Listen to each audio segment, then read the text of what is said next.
Hey everybody, welcome back. Let's get right into it. Now that the iPhone 16 Pro Max has been out for a couple of months now, I think now is a great time to ask whether or not the iPhone 15 Pro Max is the better buy.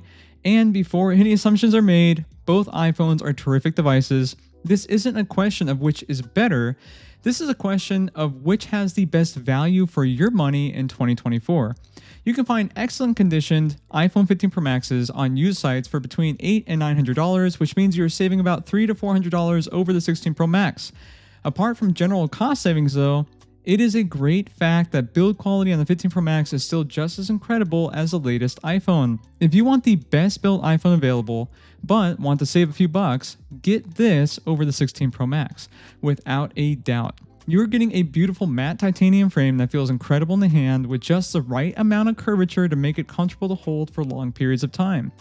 You also get Corning-made glass with Apple Ceramic Shield technology that has a nice matte feel to it. And even though I would still recommend using a case for some extra protection, this thing just feels like it's built to last. I have no doubt that 5+ years from now, this iPhone will feel just as premium next to the latest iPhone. Now, some people will say down below, well, why wouldn't you just recommend getting a 14 Pro Max and saving a few more dollars?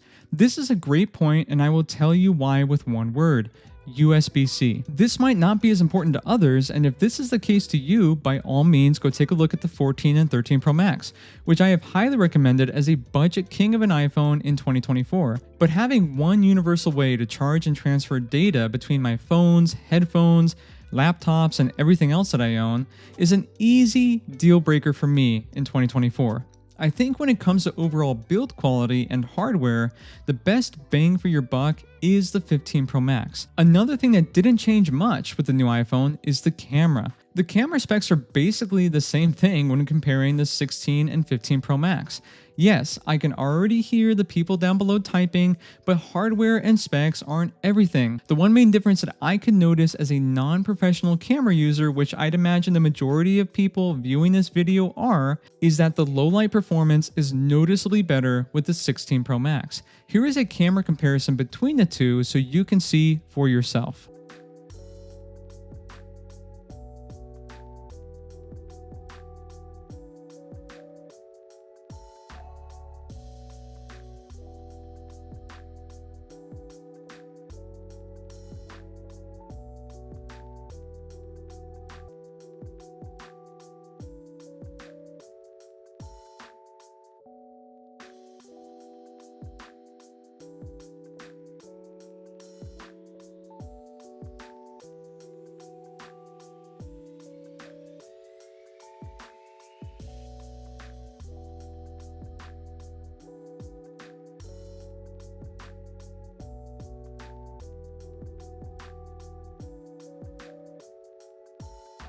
Now, you have to ask yourself, are the minimal differences worth it to spend $300 to $400 more for a 16 Pro Max?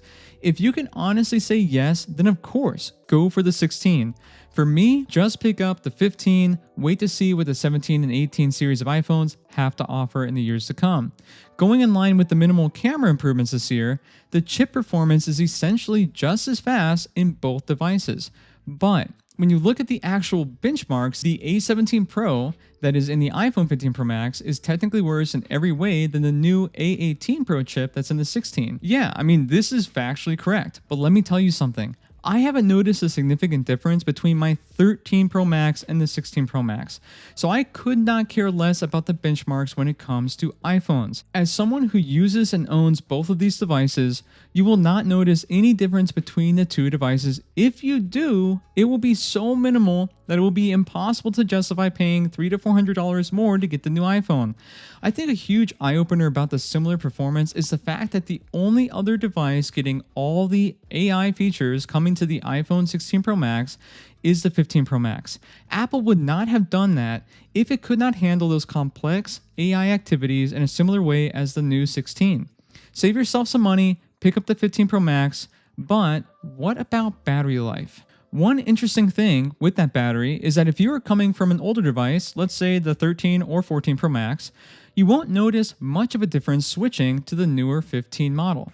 Now, this isn't a bad thing for most because the 13 and 14 already get incredible battery life. So just expect the same if you pick up the 15 Pro Max. Now, the 16 Pro Max comes with a bigger battery and a more efficient processor, so yes, it gets better battery life. If this is your number one concern and focus for a phone, then of course, just pay the extra money and get the newer 16 model. But with all that said, if you want all the benefits of switching from a 13 to a 15 Pro Max and want to maintain similar great battery life of your current older iPhone, save some money and get the 15 this year. Looking at the complete package, the 15 Pro Max is simply the smarter buy when upgrading this year. Now, there were two significant changes with the new 16 that are worth mentioning that might make it worth it for you to drop the extra cash of getting the newest iPhone. First is the smaller bezel and very slightly larger device, specifically about 3mm taller and about 1mm wider, resulting in an increase of screen size from 6.8 inches to 6.9 inches. And yes, it is noticeable, but only if you have both of them side by side. The thinner bezels do look really nice. Matter of fact, it's the best looking iPhone ever, but is it worth that extra money over the 15 for a very slight screen improvement? No. Absolutely 100% no. The second big change is the new camera control button.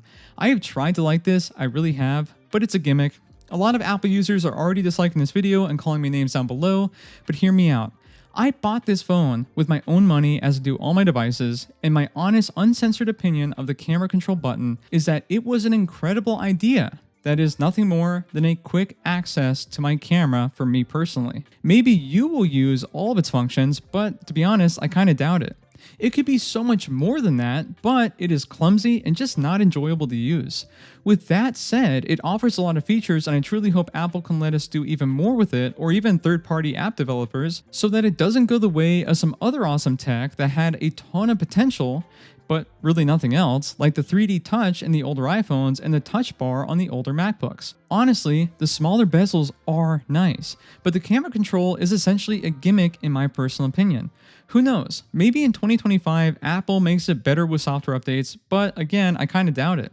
I think this will be phased out in a year or two, but again, my opinion, nothing more. The final verdict is that if you have an iPhone 15 Pro Max now, keep it. If you're looking to upgrade an older iPhone, pick up the 15 Pro Max instead of the 16 in 2024. Thank you all for watching. Hit that like button down below and subscribe for more if you like what I do, and I will see all of you next time.